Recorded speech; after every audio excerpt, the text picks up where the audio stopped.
Dari ada menuju bisa, melewati tantangan menuju bintang. Assalamualaikum warahmatullahi wabarakatuh. Shalom, Om Swastiastu, Namo Buddhaya, salam kebajikan. Kami datang dari Institut Teknologi Bandung dengan saya Emeria Putri dan kedua teman saya Adi Asmi dan Iputu Agus Anandagiri Putra dengan bangga mempersembahkan Garoin Green Corrosion Inhibitor sebagai cat anti korasi dari daun nangka dan daun sukun pada logam besi.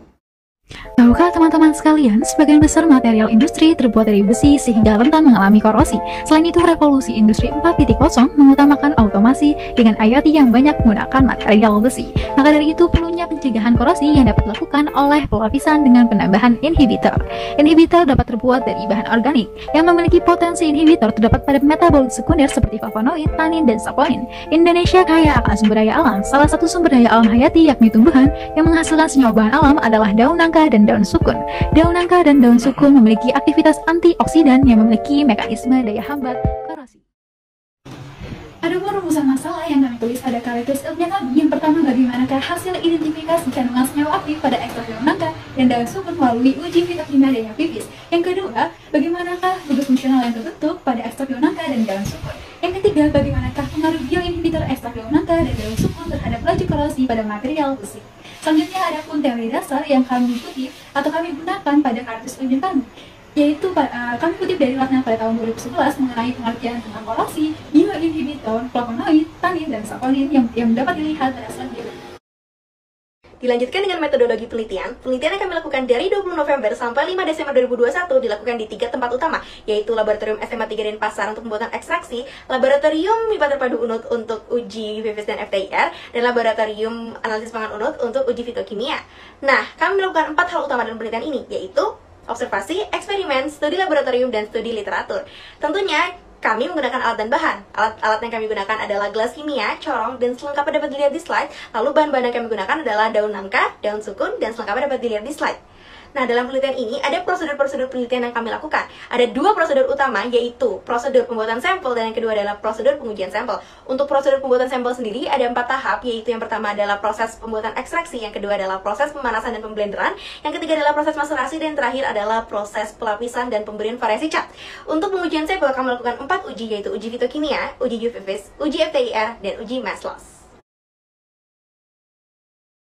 Selanjutnya, hasil penelitian melalui uji fitokimia diperoleh daun nangka memiliki 13,86% flavonoid, 3,17% tanin, positif saponin dan negatif alkaloid, sedangkan pada daun sukun terdapat 8,60% flavonoid, 1,12% tanin, negatif saponin dan positif alkaloid. Di sisi lain, melalui uji UV-Vis diperoleh spektrum absorpsi flavonoid dan tanin pada masing-masing ekstrak, tetapi dengan angka hasil yang berbeda, dan selengkapnya dapat dilihat pada slide.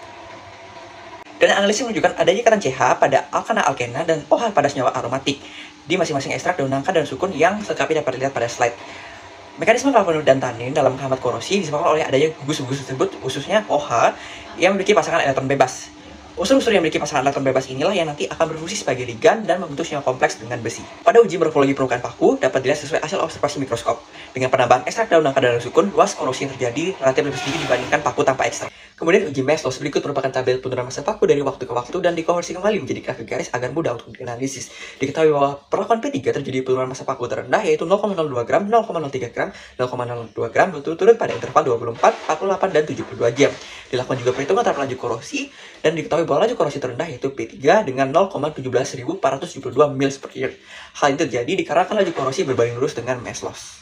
Berdasarkan hasil pembahasan yang telah diperoleh, maka dapat disimpulkan bahwa terdapat perbedaan di kedua jumlah uji kandungan fitokimia dan UV-Vis. Hal ini dapat disebabkan oleh faktor error. Kedua uji sama-sama menunjukkan kandungan metabolit sekunder yang relatif tinggi dibandingkan material lainnya. Yang kedua, kandungan senyawa flavonoid dan tanin telah dikenal luas memiliki aktivitas antioksidan yang tinggi sehingga dapat dijadikan sebagai inhibitor korosi pada material besi. Yang ketiga, kombinasi ekstrak daun nangka dan daun sukun efektif sebagai inhibitor korosi pada paku besi. Hasil data mass loss yang telah diperoleh akan berbanding lurus pada laju korosi. Inhibitor yang telah memenuhi standar akan menghambat laju korosi sehingga memiliki laju korosi yang kecil. Dan dapat disimpulkan bahwa ekstrak daun nangka dan daun sukun dapat dijadikan sebagai inhibitor korosi pada logam besi. Dan ini adalah bukti peran kami sebagai mahasiswa dalam menghadapi revolusi industri 4.0. Sekian pembahasan dari kelompok kami. Mohon maaf apabila ada salah kata yang kurang berkenan. Tidak ada gading yang tak retak. Jika ada kritik dan saran sangat kami terima. Sekian, terima kasih. Wassalamualaikum warahmatullahi wabarakatuh.